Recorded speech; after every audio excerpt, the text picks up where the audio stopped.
마가복음 2장 18절부터 22절까지 말씀 같이 읽었습니다. 기원전 587년 예루살렘 성전이 바벨론에 의해서 파괴당했습니다. 유대인들은 그 이후로 규칙적으로 금식일을 지켜왔어요. 금식, 음식을 금하는 거죠. 성전이 파괴돼서 그랬다. 성전은 하나님께 예배하는 장소잖아요. 유대인들에게 아주 중요한 장소였어요. 근데 그 성전이 외국인들에게 무참하게 파괴당했단 말이에요. 슬픈 일이었습니다. 하나님이 떠나셨다. 그러니까 이런 인식이 든 거예요. 유대인들이. 하나님이 떠나셨다. 우리가 죄를 지었기 때문에 하나님이 우리를 버리셨다. 그렇게 생각했어요. 그래서 금식을 한 겁니다. 그러니까 유대인들이 했던 금식의 의미, 그게 뭘까요? 속죄죠. 속죄. 죄를 용서해달라고 비는 거예요. 그리고 이제 그 전제는 뭐냐면 하나님이 떠나셨다는 거예요. 하나님이 계시지 않는다. 하나님의 부재. 하나님이 지금 우리와 함께 계시지 않는다. 그래서 하나님 다시 돌아와 주십시오. 이런 염원이 담긴 거죠. 그게 금식의 의미였어요. 자, 예수님 당시에 일주일에 2번 금식하는 것이 경건한 사람들의 관습이었어요. 7일 중에 이틀을 먹지 않는 거예요. 힘들어요. 그죠? 현대인들에겐 이게 아주 힘들어요. 연 이틀은 아니고 월요일과 목요일에 금식했대요. 어쨌든 하루 종일 음식을 금하는 거죠. 이게 보통 일이 아닙니다. 여러분 금식해 보셨어요? 어쩌다가 너무 바쁘고 일이 많아서 끼니를 놓칠 수 있죠. 그런 거 말고 작정을 하고 금식하는 거 말이에요. 작정을 하는 순간 배가 고프죠. 그렇죠? 쉬운 게 아니에요. 자, 유대인들은 일주일에 2번 금식했대요. 이거는 이제 경건한 사람들이 그렇게 하는 거고요. 이런 거 말고 유대인이라면 누구나 공식적으로 지켜야 하는 금식일이 있어요. 바로 속죄일입니다. 속죄일. 이 속죄일에 자신들의 죄를 참회하면서 금식을 하는 거예요. 자, 오늘 요한의 제자들과 바리새인들이 금식을 하고 있었대요. 18절에 요한의 제자들과 바리새인들이 금식하고 있는지라 사람들이 예수께 와서 말하되 요한의 제자들과 바리새인의 제자들은 금식하는데 어찌하여 당신의 제자들은 금식하지 아니하나이까 했어요. 바리새인에 대해서는 우리가 이제 지난 시간에 잠깐 언급했죠. 바리새라는 말은요, 구별된 자들, 분리된 자들, 그런 의미예요. 이거는 이제 사실 다른 사람들이 붙여준 별명이죠. 칭찬이 아니었어요. 나쁜 의미로 붙여준 별명이에요. 쟤들은 자기들만 옳다고 생각하는 자들, 그런 의미인 거죠. 그래서 쟤들은 우리랑 달라. 구별된 자들, 그런 의미에서 붙여준 별명이에요. 옛날 우리 예수 믿는 사람들을 가리켜서 예수쟁이들 그랬잖아요. 그런 것과 똑같아요. 아무튼 이 바리새인들이 분리된 자들, 이런 별명이 있는데 이것도 역시 다른 사람들이 이렇게 손가락질하면서 붙여준 별명이에요. 어쨌든 이 바리새인들은 율법을 문자적으로 해석했고 그거를 아주 정확하고 철두철미하게 지키려고 했던 사람들이에요. 예, 이게 바리새인이죠. 그러니까 금식한다, 금식일을 지킨다, 이 부분에 대해서 이 사람들이 절대 빠지는 사람들이 아니죠. 자, 오늘은 여기에 또 요한의 제자들이 등장하네요. 요한의 제자들. 여기서 요한은 예수님의 제자였던 요한이 아니에요. 동명이인이죠. 흔한 이름이었어요. 철수 뭐 이런 이름처럼 흔한 이름이었나 봐요. 요한이. 이 요한은 예수님보다 먼저 사역을 시작했던 선지자였어요. 이 요한은 하나님 나라가 곧 온다, 그렇게 설교했던 사람이었습니다. 아주 훌륭한 선지자였어요. 예수님도 이 요한을 칭찬하셨거든요. 예, 이 사람에 대해서는 복음서를 읽어보면 될 것 같고요. 자, 오늘 보니까 요한의 제자들과 바리새인들이 금식을 했습니다. 그런데 예수님은 금식을 하지 않으셨어요. 예수님의 제자들도 마찬가지고요. 그래서 이 문제를 가지고 시비가 붙은 거예요. 왜 당신의 제자들은 금식하지 않습니까? 이 질문이 들어왔습니다. 자, 이제 예수님이 답변하실 건데요. 저는 정말 예수님의 말씀 한마디 한마디가 너무 떨려요. 말씀만 하시면 그냥 폭탄 같은 말씀만 하시니까 우리가 이제 아주 굉장한 말씀을 듣게 될 겁니다. 19절이에요.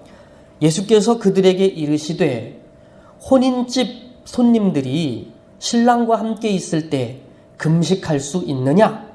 신랑과 함께 있을 동안에는 금식할 수 없느니라. 이렇게 답변하셨어요. 자, 예수님이 비유로 말씀하셨습니다. 자, 여기에 혼인, 신랑 이런 표현이 나오죠. 자, 우리가 거의 매주일 이렇게 얘기가 나와요. 유대인들이 꿈꾸는 세계가 있어요. 하나님 나라죠. 하나님 나라. 지난주에는 우리가 잔치 얘기가 나왔죠. 유대인들이 하나님 나라를 이야기할 때 잔치를 빗대서 이야기한다고 그랬어요. 먹는 음식이 막 험악했던 시절이었잖아요. 배고픈 시절. 그래서 최상으로 행복한 그림을 그리라고 그런다면 이 사람들은 잔치 그림을 그리는 거예요. 잔치. 뜯고 씹고 맛보고 즐기고 좋잖아요. 그렇죠? 하나님 나라는 잔치와 같다. 이런 거예요. 또 있어요. 유대인들이 하나님 나라를 이야기할 때 잔치 말고 혼인식을 또 빗대서 이야기했어요. 혼인식. 사실 이것도 잔치죠. 그렇죠? 혼인잔치 그렇게 말할 수 있죠. 좋은 날이죠. 얼마나 기쁜 날입니까? 춤추는 날이죠. 행복한 날. 자, 지금 예수님이 혼인잔치 이야기를 꺼내신 거예요. 이게 지금 굉장한 도전이거든요. 사람들이 예수님한테 묻는 거예요. 왜 당신과 당신의 제자들은 금식하지 않습니까? 이게 뭡니까? 다른 말로 왜 당신들은 하나님이 계시지 않는 이 현실을, 하나님의 부재를 왜 애통해 하지 않습니까? 이렇게 묻는 거죠. 이렇게 물었을 때 예수님은 그 반대로 물어보시는 거예요. 너희들은 왜 금식하냐? 너희들은 왜 금식하냐? 하나님 나라가 왔는데, 이겁니다. 이게 예수님의 대답입니다. 너희들이 꿈꾸는 시대에 그 혼인잔치와 같은 시대가 왔다 이거죠. 지금이 그 혼인잔치가 열린 시대인데 하나님 나라인데 이제 금식하지 않아도 된다. 예수님이 그 말씀을 하시는 거예요. 그리고 지금 하나님 나라가 왔다 이렇게 말씀하시는 자기가 누구란 얘기예요? 메시아란 얘기죠. 메시아. 이거는 굉장한 도전이에요. 아마 이 답변을 들은 바리새인들은 뒷목을 잡았을지도 몰라요. 당신이 메시아란 얘기요? 당신이 우리에게 왔으니까 하나님 나라가 왔다는 그 말이요? 이 신성모독 아니요? 이렇게 되는 거죠. 이거 가지고 놀라면 안 돼요. 여러분, 이거 가지고 놀라면 안 돼요. 이게 끝이 아니에요. 더 놀라운 말씀이 있어요. 그게 뭐냐면 신랑이라고 하는 단어예요. 신랑. 자, 지금 예수님은 자신을 가리켜서 신랑이라고 부르는 거거든요. 혼인잔치의 주인공이잖아요. 신랑 신부가요. 예수님이 지금 자기 자신을 가리켜서 신랑이라고 부릅니다. 내가 신랑이다. 여러분, 놀라면 안 돼요. 놀라지 마세요. 놀랄 것 같아. 약속할 수 있죠? 놀라면 안 돼요. 자, 구약성경을 어디를 뒤져봐도, 그리고 유대교 문서 어디를 뒤져봐도 메시아를 가리켜서 신랑 이렇게 말한 부분은 없어요. 절대 없어요. 뭐 잔치, 혼인식 이거는 하나님 나라에 빗대서 설명하는 부분이 많아요. 하지만 신랑을 가리켜서 메시아 이렇게 말하는 도식은 절대로 찾아볼 수가 없어요. 여러분 놀라면 안 돼요. 구약 성경에서 신랑은, 그리고 유대교 문서에서 신랑은 비유적으로 쓸 때 누구를 가리키냐면 오로지 하나님 자신을 가리키는 말이에요. 하나님이에요. 하나님. 신랑은. 예수님은 지금 자기 자신을 가리켜서 하나님이라고 부르는 거죠. 물론 예수님은 메시아죠. 하나님이 보내신 구원자 메시아예요. 그런데 유대인들에게 있어서요, 메시아는 메시아일 뿐이지 절대로 하나님이 아니거든요. 메시아는 하나님이 아니에요. 근데 예수님은 자신이 메시아일 뿐 아니라 더 놀라운 발언을 하셨는데 예수님 자신이 하나님이시라고 말씀하신 겁니다. 자, 그래서 혼인잔치가 열렸고 신랑은 이 자리에 와 있다. 이겁니다. 하나님은 부재하지 않는다. 이겁니다. 하나님은 우리와 함께 하신다. 이게 예수님의 말씀이에요. 그러니 이제 금식할 이유가 없는 거죠. 금식은 왜 합니까? 하나님이 계시지 않는다고 믿었기 때문에, 떠나셨다고 믿었기 때문에 애통하고 참회하는 심정으로 하는 행위였어요. 하나님 우리를 버리지 말고 돌아와 달라고 요청하는 행위가 금식이었어요. 근데 예수님 말씀은 이거예요. 신랑이 여기 와 있다. 하나님은 부재하지 않는다. 하나님이 우리와 함께 하신다. 이게 예수님의 말씀이에요. 자, 21절을 보세요. 그 전에 20절이에요. 20절은 문맥에서 좀 비껴간 구절이죠. 그렇죠? 그러나 신랑을 빼앗길 날이 이르리니 그 날에는 금식할 것이니라. 이렇게 말씀하셨는데 이 말씀은 오늘 본문에서 중요한 부분은 아니에요. 문맥을 끊어놓는 구절이죠. 뜬금없어요. 이거는 예수님이 나중에 십자가 처형을 받게 될 것을 이야기하신 거죠. 신랑을 빼앗긴다. 그 말이 그거예요. 이건 일종의 복선이고 예언이죠. 나중에 예수님은 잔인한 죽음을 당하게 되십니다. 근데 그건 아주 잠깐이에요. 3일이죠. 3일. 잠깐입니다. 예수님은 부활하시죠. 신랑의 부재는 아주 잠깐일 뿐인 거예요. 그리고 신랑은 언제나 우리와 함께 있습니다. 이만 넘어가겠습니다. 자, 그래서 예수님이 정말 하고 싶으신 말씀은 21절, 22절이에요. 제가 읽어보겠습니다. 생배 조각을 낡은 옷에 붙이는 자가 없나니 만일 그렇게 하면 기운 새 것이 낡은 그것을 당기어 헤어짐이 더하게 되느니라.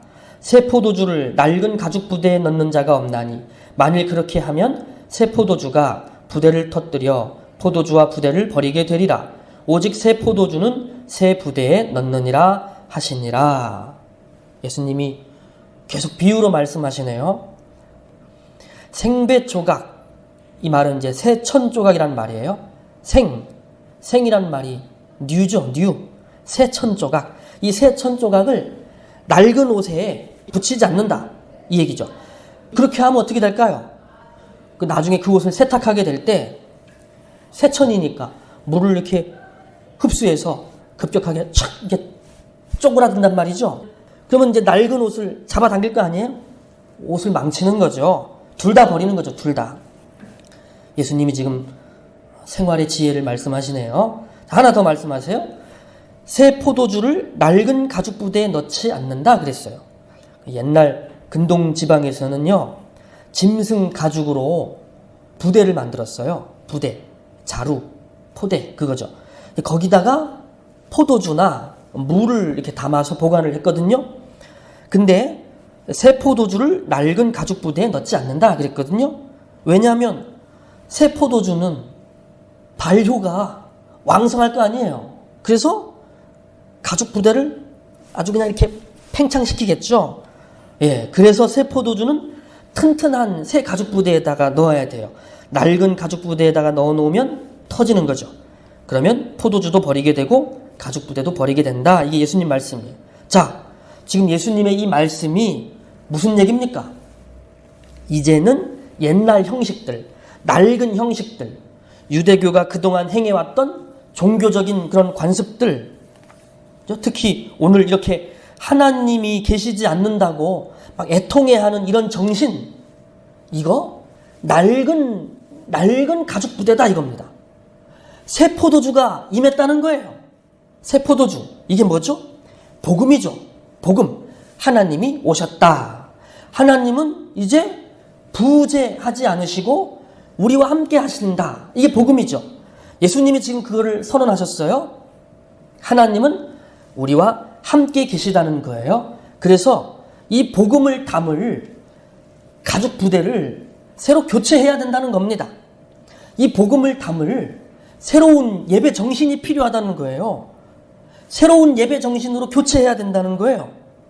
여러분, 우리에게는 새로운 예배 정신이 필요해요. 이게 무슨 말인지 이해되시죠? 한번 생각해 보세요. 설교는 하나님이 우리와 함께 계십니다. 그렇게 복음을 맨날 선포하고, 여러분, 하나님이 우리와 함께 계시고, 하나님이 우리와 불화하지 않으시고, 우리를 사랑하시고, 우리 가까이 계시고, 우리와 화목하시고, 여러분들의 하나님, 여러분들의 아버지가 되십니다.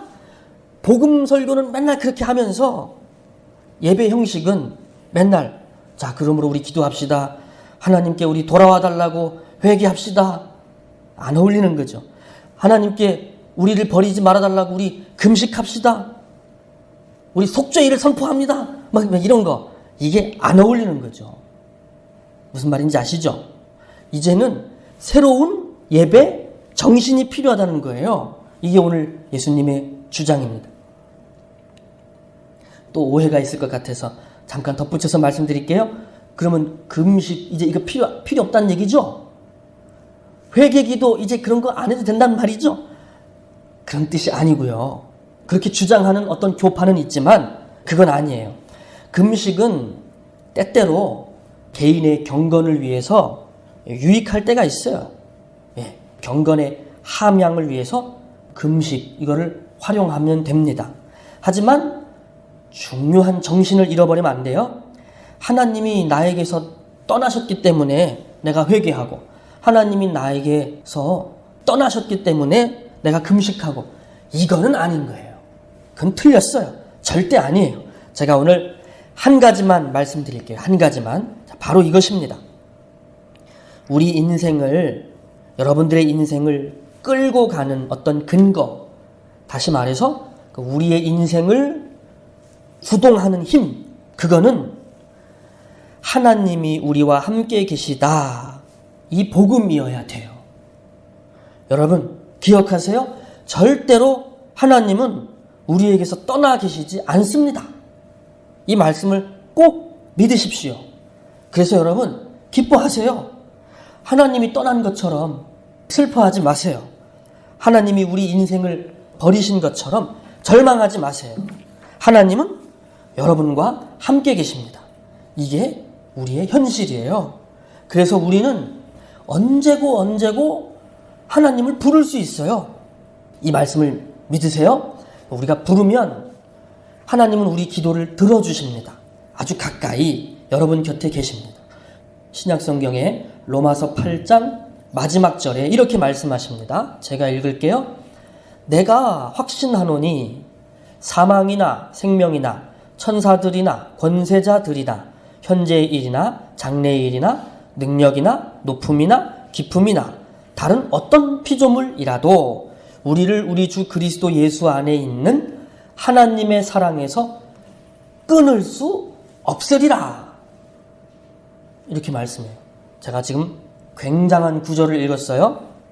하나님이 저와 여러분들을 사랑하시는데, 우리를 사랑하시는데, 이 하나님의 사랑에서 우리를 끊어놓을 수 있는 거, 그게 없다 말씀합니다. 어떤 피조물이라도 우리를 하나님의 사랑에서 끊을 수 없다고 그랬어요.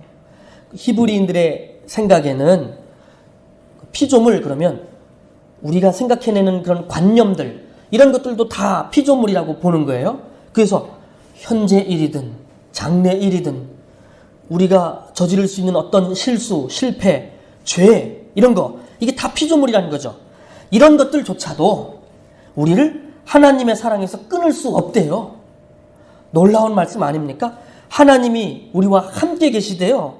그러니까 우리가 하나님과 이렇게 떨어지는 것은 불가능하대요. 불가능. 그건 말도 안 되는 일이라는 거죠. 이게 복음의 확신이에요. 그래서 여러분 항상 하나님을 부를 수 있어요. 하나님은 여러분을 항상 붙들고 계십니다. 자, 그리고 이것이 복음이라면, 이게 정말 사실이라면 여러분들은 절대로 속으면 안 됩니다. 속지 마세요. 지금 여러분이 눈물 나는 일을 겪고 있어도 의심하면 안 됩니다. 가난 때문에 힘이 들고 집에 불화가 있고 이런저런 시험에서 자꾸 막 낙방하게 되더라도, 자꾸 한숨 나는 일만 생기더라도 어떤 불행이 일어나더라도 여러분, 하나님이 나를 떠나셨다, 이렇게 의심하면 안 됩니다. 혹시 내가 죄를 지어서 그런가? 내가 죄를 지어서 내가 이런 불행을 당하나? 내가 죄를 지어서 하나님이 나를 떠나셨나? 의심하면 안 됩니다. 그런 거 아니거든요. 만약에 여러분이 지은 죄가 생각나서 마음이 아프거들랑 그냥 하나님을 부르세요. 하나님은 떠나 계시지 않아요. 여러분의 마음을 위로해 주실 것입니다. 내가 너 떠나지 않는다. 너와 항상 함께 있다. 나와 교제하자꾸나. 하나님이 따뜻하게 말씀해 주실 거예요. 여러분들이 겪고 있는 고난과 또 슬픔에 대해서도 그냥 하나님을 부르세요. 하나님이 여러분들에게 성령을 보내주실 것입니다. 그래서 여러분의 마음에 위로를 주시고 은혜를 주실 거예요. 여러분들의 눈물을 닦아주실 거예요. 견딜 수 있는 힘도 주실 거예요. 하나님이 함께하고 계십니다. 자, 말씀을 맺을게요.